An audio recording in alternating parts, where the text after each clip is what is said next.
नमस्कार, good evening. स्वागत है आप सबका। मैं पुनीत पाठक हूं और आप देख रहे हैं खबरों का महाबुलेटिन न्यूज डिकोड, खबर A to Z, जिसमें हम आपको दिखाते हैं हर खबर के तह तक जाकर पूरी खबर, ताकि आप समझ सकें, जान सकें असल खबर है क्या। शुरुआत करते हैं आज के न्यूज डिकोड की। उज्जैन में कल प्रधानमंत्री नरेंद्र मोदी आ रहे हैं। महाकाल लोक का पहले चरण का लोकार्पण करने। कार्यक्रम की तैयारी पूरी है, प्रशासन अलर्ट पर है, सरकार ने अपनी तरफ से सबकी जिम्मेदारी तय कर दी। कल यानी 11 अक्टूबर को प्रधानमंत्री मोदी उज्जैन दौरे पर रहेंगे। कल प्रधानमंत्री मोदी महाकाल लोक के पहले चरण का लोकार्पण करेंगे। इसके लिए प्रशासन ने तैयारी पूरी कर ली है। सुरक्षा के पुख्ता इंतजाम है। प्रधानमंत्री मोदी की अगवानी की जिम्मेदारी गृह मंत्री नरोत्तम मिश्रा, मोहन यादव और उषा ठाकुर को दी गई है। कार्यक्रम को लेकर प्रदेश के हजारों श्रद्धालु उज्जैन के लिए रवाना हो रहे हैं। पूरे मध्य प्रदेश और पूरे भारत के अंदर माननीय प्रधानमंत्री नरेंद्र मोदी जी 11 तारीख को, जो इस देश के आध्यात्मिक पुरुष हैं, वो आकर के श्री महाकाल लोक का लोकार्पण करेंगे। अपार उत्साह है उनके स्वागत के लिए। उनकी तैयारियों में मुझे लगता है कि बहुत लंबे समय से तैयारियां चल रही है। माननीय मुख्यमंत्री जी भी अनेक बार उज्जैन में आ चुके हैं। कार्यक्रम में जिले के हर मंदिर में महाकाल लोक के लोकार्पण का कार्यक्रम LED स्क्रीन्स के जरिए लाइव दिखाया जाएगा। 11 तारीख को उज्जैन में महाकाल लोक का लोकार्पण है। हमारे ना कितने भी मंदिर हैं उसमें उस दिन पूजा करने का है कल। उसके अलावा एक LED के माध्यम से पूरी प्रोग्राम को दिखाने का है। इधर कांग्रेस महाकाल लोक के लोकार्पण का श्रेय लेने में जुटी है। और जो मैंने किया था महाकाल के लिए, ये रिकॉर्ड पर है।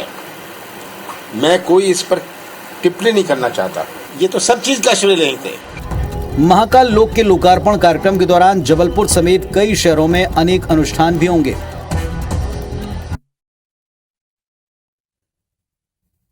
तो कल महाकाल के दर्शन करेंगे प्रधानमंत्री नरेंद्र मोदी, और इस ग्रेट इवेंट के पीछे मंशा क्या है प्रधानमंत्री की, चलिए जरा इसको भी डिकोड करते हैं। आपको याद होगा, पूरा सिलसिलेवार आप देखें, काशी, अयोध्या, अब उज्जैन। प्रधानमंत्री मोदी ने ऐसा विकास किया जो ऐतिहासिक है। सेंट्रल विस्टा प्रोजेक्ट भी प्रधानमंत्री मोदी की दूरदर्शिता का ही एक प्रमाण है। प्रधानमंत्री मोदी सीधे सीधे काशी, अयोध्या और उज्जैन के माध्यम से यह संदेश देना चाहते हैं कि अगर लोग उन्हें इतिहास में हिंदू धर्म को समर्पित प्रधानमंत्री के तौर पर याद रखें तो इसमें कोई अतिशयोक्ति ना हो। प्रधानमंत्री मोदी ने अपने अब तक के कार्यकाल में ऐसे कई कदम उठाए हैं जो उन्हें सख्त फैसले लेने वाला प्रशासक प्रधानमंत्री के तौर पर स्थापित कर चुका है। धारा 370 को खत्म करना एक ऐसा ही फैसला है। महाकाल कॉरिडोर की बात चल रही थी, तो कल पूरे देश की निगाहें उज्जैन में होने वाले इस ग्रेट इवेंट पर रहने वाली हैं। अपने आप में हर नजारा अद्भुत होगा, हर उपलब्धि का जिक्र कल जरूर छिड़ेगा। चलिए अब बात करते हैं कांग्रेस पार्टी की। खबर राहुल गांधी की भारत जोड़ो यात्रा से जुड़ी है, जो फिलहाल कर्नाटक में है। यात्रा को लेकर यह माना जा रहा है कि महाराष्ट्र में शरद पवार राहुल गांधी और भारत जोड़ो यात्रा का स्वागत करेंगे। तस्वीरें कांग्रेस की भारत जोड़ो यात्रा से हैं, जो आज कर्नाटक के तुमकुर जिले के पोचकट्टे पहुंची। कांग्रेस की भारत जोड़ो यात्रा को अब धीरे धीरे उसके राजनीतिक साथियों का साथ मिल रहा है। माना जा रहा है कि राष्ट्रवादी कांग्रेस पार्टी के नेता शरद पवार महाराष्ट्र में राहुल गांधी और भारत जोड़ो यात्रा का स्वागत कर सकते हैं। ये यात्रा 9 नवम्बर को महाराष्ट्र पहुँचेगी। बता दें कि महाराष्ट्र में कांग्रेस राष्ट्रवादी कांग्रेस पार्टी के साथ मिलकर विधानसभा चुनाव लड़ी थी। राहुल गांधी महंगाई, बेरोजगारी जैसे मुद्दे को लेकर भारत जोड़ो यात्रा पर निकले हैं। पार्टी ने राहुल समेत उन 119 नेताओं को भारत यात्री नाम दिया है, जो पदयात्रा करते हुए कन्याकुमारी से कश्मीर तक पहुंचेंगे। तो मूल खबर यह साहब कि शरद पवार भी भारत जोड़ो यात्रा का हिस्सा बन सकते हैं। यात्रा को 1 महीने बीत चुका है। अब तक यात्रा का क्या क्या असर रहा है, जरा इस बात को डिकोड करें। पहली बात जो साफ नजर आती वो ये कि राहुल गांधी एक बज़ क्रिएट करने में पूरी तरह से कामयाब है। प्रतिदिन इसकी कोई ना कोई तस्वीर वायरल होती है। सोशल मीडिया पर राहुल गांधी के वीडियोस वायरल हो रहे हैं, और इस यात्रा के माध्यम से कांग्रेस ने साबित कर दिया कि वो एक बिग पॉलिटिकल इवेंट करने में सफल है।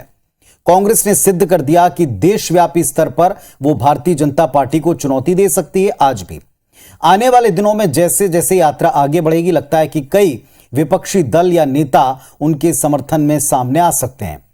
होगा इससे ये कि 2024 में कांग्रेस की अगुवाई में एक गठबंधन या विपक्ष का एक रूप चेहरा नजर आ सकता है। हालांकि इसमें कितनी कामयाबी मिलेगी विपक्ष को, इस पर पहले भी कई दफा हम डिकोड में बातचीत कर चुके हैं, लेकिन एक प्रयास और एक कामयाब प्रयास रह सकता है, इसकी झलक दिख रही। अगली खबर छत्तीसगढ़ से, जहां एक बार फिर से 32% आरक्षण का मुद्दा गरमा रहा है। आज आदिवासी समाज ने पूरे प्रदेश में प्रदर्शन कर अपनी ताकत का एहसास कराया। प्रदर्शन की ये तस्वीरें छत्तीसगढ़ की हैं। आज प्रदेश के अलग अलग कई शहरों में आदिवासी समाज ने प्रदर्शन किया। आदिवासी समाज ने नारेबाजी की, राज्यपाल और राष्ट्रपति के नाम ज्ञापन भी सौंपा। आदिवासी समाज के प्रदर्शनकारियों ने भूपेश सरकार से 32% आरक्षण व्यवस्था फिर से बहाल करने की मांग की। इन्होंने जो तथ्य को जो अमेंडमेंट किया था, जो राजपत्र जारी किया था, जो कानून बनाया था, उनको सही तरीके से कोर्ट के सामने नहीं रखने के कारण हमारे जो अधिकार है वो समाप्त हो जा रहे हैं। इसके लिए समाज जो लड़ाई लड़ रही है। दरअसल बीते दिनों बिलासपुर हाईकोर्ट ने राज्य की 32% आरक्षण को असंवैधानिक करार दिया था। फैसले के खिलाफ राज्य सरकार सुप्रीम कोर्ट में अपील कर रही है। मामले को लेकर जमकर सियासत भी हुई। बीजेपी जहां आरक्षण पर भूपेश सरकार को नाकामयाब बता रही है, तो वहीं भूपेश सरकार आरक्षण के रद्द होने का ठीकरा बीजेपी की पूर्ववर्ती सरकार पर फोड़ रही है। तो कहने का मतलब ये कि आज का दिन आदिवासी समाज के शक्ति प्रदर्शन के नाम रहा। आखिर आरक्षण मुद्दा कितना अहम है सियासत में, इसके आने वाले वक्त में क्या असर रह सकते हैं, डिकोड करते हैं। पहली बात कि अगले साल चुनाव में अगर सुप्रीम कोर्ट ने 32% आरक्षण को बहाल ना किया तो चुनाव में आरक्षण एक बड़ा मुद्दा होगा, तय है। यह कहा जाता है कि छत्तीसगढ़ में आदिवासी समुदाय जिस पार्टी का साथ देता है, सत्ता उसको मिलती, और ऐसे में आदिवासी समुदाय की नाराजगी कांग्रेस निश्चित तौर पर मोल लेना नहीं चाहेगी। आरक्षण के मसले पर बीजेपी कांग्रेस सरकार पर हमलावर है और कांग्रेस को अपना बचाव करना पड़ रहा है, और ऐसे वक्त में आदिवासी समुदाय को बीजेपी का समर्थन मिलना तय है या वो उनके साथ खड़े दिखेंगे। बीजेपी को बैठे बिठाए एक बड़ा मुद्दा मिल गया, जिसे कैश कराने के लिए बीजेपी भी पूरी ताकत लगाएगी, और अभी से इसका असर दिख भी रहा है उनकी रणनीति में। चलिए अगली जो खबर है वो दरअसल मध्य प्रदेश से जुड़ी है, खंडवा से है, जहां नारे लगे हैं और इस तरह के नारे लगे हैं जिस पर भारी आपत्ति हो सकती है, और इसके बाद मध्य प्रदेश में एक बार फिर से सियासत गरमा गई।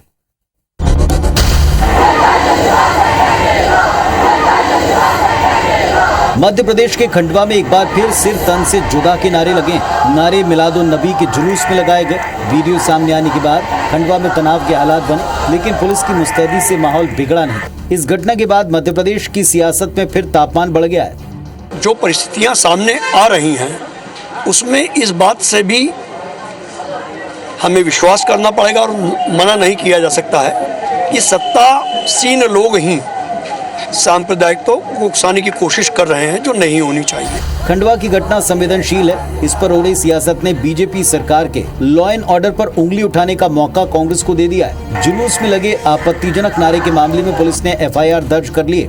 वो उसमें प्रकरण रजिस्टर्ड हो गया है और उसकी CD और वो जो रिकॉर्ड है अभी उसकी जांच की जा रही है।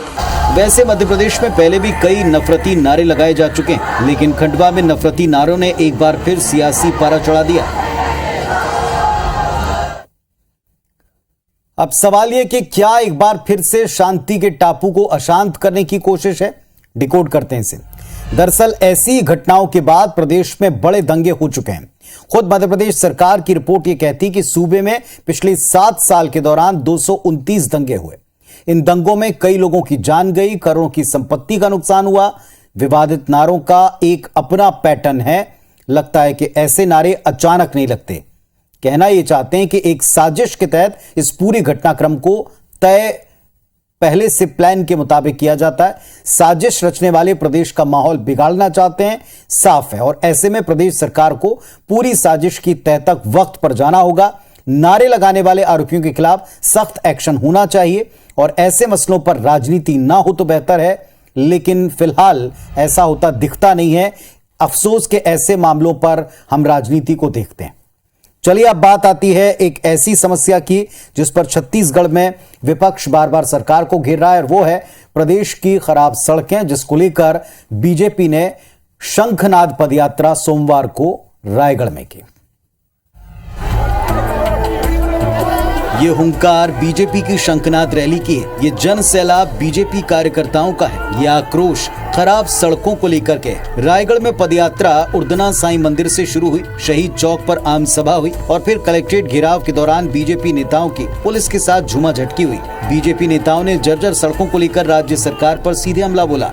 छत्तीसगढ़ में विकास के सारे काम ठप है, गरीबों के साथ अन्याय और अत्याचार हो रहा है, उसके खिलाफ ये परिवर्तन की शंखनाद है। भाजपा प्रदेश अध्यक्ष अरुण साव, पूर्व नेता प्रतिपक्ष धर्मलाल कौशिक, सांसद गोमती साय, भूपेंद्र सबन्नी और ओपी चौधरी जैसे दिग्गज नेता पदयात्रा में मौजूद रहे।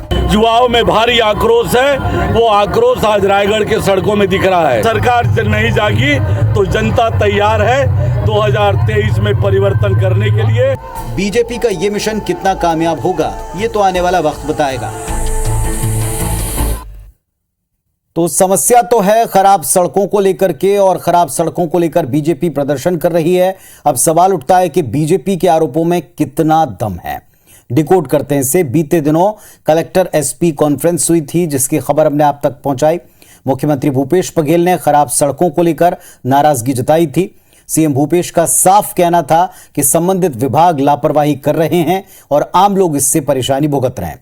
मुख्यमंत्री की नाराजगी के बाद लोक निर्माण विभाग के अधिकारियों ने बताया था कि Chhattisgarh road and infrastructure development corporation इस साल दिसंबर तक 150 सड़कों और 15 पुलों का निर्माण पूरा कर लेगा। मार्च 2023 तक यानी अगले साल के मध्य तक 160 सड़क और 20 पुल बन जाएंगे। वहीं जून 2023 तक 74 सड़कें और 25 पुल, दिसंबर 2023 तक 34 सड़कें और 5 पुल का काम पूरा कर लिया जाएगा। अब तक मंजूर कुल 520 कामों में से दिसंबर 2023 तक 483 काम पूरे हो जाएंगे। प्रदेश में ग्रामीण सड़क योजनाओं में 5000 करोड़ रुपए का काम होने वाला है। बस्तर में नक्सल प्रभावित इलाकों में पीडब्ल्यूडी और साथ ही एलडब्ल्यूई योजना के तहत 291 सड़कों का निर्माण किया जाना है। अब यह देखना है कि इस पूरे निर्माण कार्य को जमीन पर कितना उतारा जाता है, क्योंकि जितना ज्यादा ये टारगेट पूरा होगा उतना लोगों को राहत मिलेगी और उतना विपक्ष को अवसर कम मिलेगा। खबर यूक्रेन से, जहां ब्रिज के ऊपर रूस ने 75 मिसाइल से अटैक किया। इस हमले से यूक्रेन का पार्कोवी ब्रिज पूरी तरह से तहस नहस हो गया। पूरी रिपोर्ट देखें। तस्वीरें यूक्रेन से हैं, जहां रूसी राष्ट्रपति व्लादिमीर पुतिन ने यूक्रेन पर एक के बाद एक 75 मिसाइल अटैक करवाए। इन धमाकों में यूक्रेन का पार्कोवी ब्रिज पूरी तरह तहस नहस हो गया। दरअसल शनिवार को यूक्रेन ने रूस को क्रीमिया से जोड़ने वाले कर्च रेलवे ब्रिज को तबाह कर दिया था। इस दौरान 3 लोगों की मौत हुई थी। इस ब्रिज को क्रीमिया पर रूस के कब्जे के सिंबल के तौर पर देखा जाता है। घटना के बाद पुतिन ने यूक्रेनी राजधानी पर दोबारा हमला किया। यूक्रेन के राष्ट्रपति व्लादिमीर जेलेंस्की ने बताया कि इन हमलों में कई लोग मारे गए हैं और कई घायल हुए हैं। हमले को लेकर यूक्रेनी रक्षा विभाग ने ट्वीट किया कि हम झुकेंगे नहीं, हम लड़ते रहेंगे। बता दें, रूस यूक्रेन जंग को शुरू हुए 7 महीने हो गए। अब एक बार फिर से रूस ने कीव पर हमला शुरू कर दिया है। देखना होगा कि रूस और यूक्रेन के बीच हो रही जंग कहां जाकर खत्म होगी। तो सारी दुनिया की नजरें हैं कि कब ये युद्ध समाप्त होगा। कुछ समय विराम या थोड़ा सा स्थिरता रही, लेकिन एक बार फिर से बदले की कार्रवाई, एक्शन रिएक्शन दोनों तरफ से दिख रहा है। कोई झुकने के लिए तैयार नहीं। चलिए अब बात करते हैं आज की एक बड़ी और बुरी खबर। समाजवादी पार्टी के संरक्षक, यूपी के 3 बार के सीएम रहे मुलायम सिंह यादव का आज निधन हो गया। सिर पर लाल टोपी और चिर निद्रा में लीन मुलायम सिंह यादव। ये तस्वीर अखिलेश यादव के ट्वीट की है। अखिलेश यादव ने ट्वीट कर अपने पिता मुलायम सिंह यादव के निधन की सूचना दी। मुलायम सिंह लंबे समय से बीमार चल रहे थे और गुरुग्राम के एक अस्पताल में भर्ती थे। मुलायम सिंह यादव 82 साल के थे। मुलायम सिंह यादव की पार्थिव देह सैफई लाई गई, जहां मंगलवार दोपहर 3 बजे उनका राजकीय सम्मान के साथ अंतिम संस्कार किया जाएगा। यूपी में 3 दिन का राजकीय शोक रहेगा। मुलायम सिंह यादव को श्रद्धांजलि देने के लिए केंद्रीय गृह मंत्री अमित शाह अस्पताल गए थे। इसके साथ ही प्रधानमंत्री मोदी ने भी गुजरात की एक जनसभा में मुलायम सिंह यादव को याद किया। तो राजनीति के एक अध्याय को आज सभी ने नमन किया है और उनको श्रद्धांजलि दी है। हमारी तरफ से भी उनको श्रद्धांजलि। न्यूज डिकोड में आज के लिए बस इतना ही। खबरों को डिकोड करने कल पुनः इसी वक्त इसी मंच पर आपसे मुलाकात होगी। तब तक अपना और परिवार का अच्छे से ख्याल रखें। नमस्कार, शुभ रात्रि।